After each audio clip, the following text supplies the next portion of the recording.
अस्सलामु अलैकुम वरहमतुल्लाहि वबरकातुहू।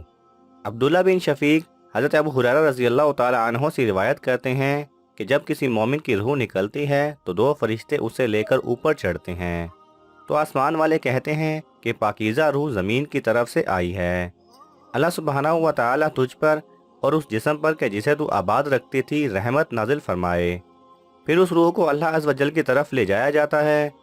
फिर अल्लाह फरमाता है कि तुम इसे आखिरी वक्त के लिए ले चलो। आप सल्लल्लाहु अलैहि वसल्लम ने फरमाया, काफिर की रूह जब निकलती है तो आसमान वाले कहते हैं कि खबीस रूह ज़मीन की तरफ से आई है।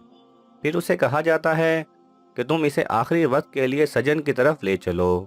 हज़रत अबू हुरैरा रज़ी अल्लाह ताला अन्हु फरमाते हैं कि रसूल अल्लाह सल्लल्लाहु अलैहि वसल्लम ने अपनी चादर नाक मुबारक पर इस तरह लगा ली थी, यानी काफिर की रूह की बदबू जाहिर करने के लिए आप सल्लल्लाहु अलैहि वसल्लम ने ऐसा फरमाया।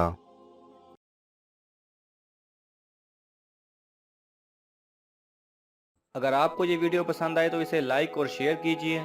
किसी भी किस्म के सवाल और इजहार राय की खातिर कमेंट्स कीजिए और मज़ीद ऐसे दिलचस्प वीडियोस देखने के लिए हमारे चैनल को सब्सक्राइब करें और साथ में बने बेल आइकन पर लाजमी क्लिक करें।